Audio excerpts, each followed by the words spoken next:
আসসালামু আলাইকুম। যাদের ওপেন ভিপিএনের সমস্যা হয়েছে, কারেন্ট দিচ্ছে না বা যে কোনো সমস্যা হয়েছে, আপনারা কী করবেন? এখানে হচ্ছে কর্নারে দেখতে পারতেছেন একটা পেন্সিলের মতন আইকন আছে। আমি মার্ক করে দেখিয়ে দিচ্ছি। এই পেন্সিলের মতন আইকনে আপনারা ক্লিক করবেন। ঠিক আছে? করার পর নিচে দেখতে পারবেন ডিলিট প্রোফাইল নামে একটা অপশন আছে। মার্ক করে দেখিয়ে দিচ্ছি। ডিলিট প্রোফাইল অপশনে আপনারা ক্লিক করবেন।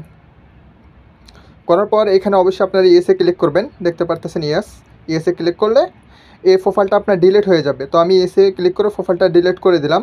এখন চলে যাবেন হচ্ছে আপনার হোয়াটসঅ্যাপে। যার কাছ থেকে বিফি নিয়েছেন সে অবশ্যই আপনাদেরকে ইউজার পাসওয়ার্ড দিয়েছে। হোয়াটসঅ্যাপে চলে যাবেন। তো আমি হোয়াটসঅ্যাপে চলে আসলাম। এখানে দেখেন অবশ্যই পাসওয়ার্ডটা দেখে নেবেন। ঠিক আছে? এখানে পাসওয়ার্ড দেওয়া আছে। আমি পাসওয়ার্ডটা এখানে দেখে নিলাম বা আপনারা কপি করে নিতে পারেন। তারপর নিচে দেখতে পারবেন ইনপোর্ট অ্যান্ড ক্লিক। ঠিক আছে? ইনপোর্ট অ্যান্ড চেক এখানে হচ্ছে আপনারা ক্লিক করবেন। দেখেন নিচে আমি মার্ক করে দেখিয়ে দিচ্ছি। এই যে এখানে হচ্ছে আপনারা ক্লিক করবেন। ঠিক আছে? এই লিঙ্কটাতে আপনারা ক্লিক করবেন। সেম আগের মতনই আপনারা হচ্ছে এটাকে সেট আপ করে নেবেন, তাহলেই হবে। ঠিক আছে? তো আমি দেখেন এখানে ক্লিক করলাম। করার পর আমাকে হচ্ছে একটা পেজে নিয়ে যাবে। এখানে আসার পর এখানে অবশ্যই আপনারা উপরে যে অপশনটা দেখতে পারতেছেন ইনফো টু অ্যাপ, এই যে ইনফো টু অ্যাপ এখানে ক্লিক করবেন।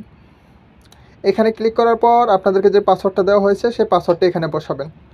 তো এখানে পাসওয়ার্ড হচ্ছে আমার 112223। আমি এখানে এই পাসওয়ার্ডটা দিয়ে নিচ্ছি। তো যাদের সমস্যা আছে তারা এইভাবে করে নিতে পারেন, যাদের কানেক্ট নিচ্ছে না। তারপর দেখেন আমি পাসওয়ার্ড দেওয়ার পর আমাকে হচ্ছে ওপেন ভিপিএনে নিয়ে আসবে। এখান থেকে অবশ্যই প্লিজ কনফার্ম বা হচ্ছে কনফার্ম বাটনে হচ্ছে আপনারা ক্লিক করবেন। যে আমি মার্ক করে দেখিয়ে দিচ্ছি, কনফার্মে ক্লিক করবেন। তাহলে সার্ভারটা পুনরায় আপনার ওপেন ভিপিএনে সেট আপ হয়ে যাবে। দেখেন আমার ওপেন ভিপিএনে হচ্ছে সার্ভারটা সেট আপ হয়ে গেছে। এখন এখান থেকে আপনারা ওপেন করবেন। অবশ্যই আপনাদের এখন আর লোডিং নেবে না বা যে সমস্যাটা দেখা দিয়েছে সেটা সমাধান হয়ে যাবে এভাবে করে নিলে আপনারা। তো আমি ওপেন করে নিচ্ছি। আরেকটা কথা, যাদের সমস্যা হয়েছে বা হচ্ছে যারা চালাতে পারতেছে না তারা এইভাবে করে নেবেন। আর যাদের বিদেশ থেকে বাংলাদেশি অ্যাপসগুলো চালানোর জন্য ভিপিএন প্রয়োজন, ভিপিএন দরকার, তারা হচ্ছে আমাদের সাথে যোগাযোগ করবেন। ঠিক আছে? আমাদের কাছ থেকে আপনারা ভিপিএন নিয়ে বিদেশে হচ্ছে আপনারা বাংলাদেশি সফটওয়্যারগুলো চালাতে পারবেন।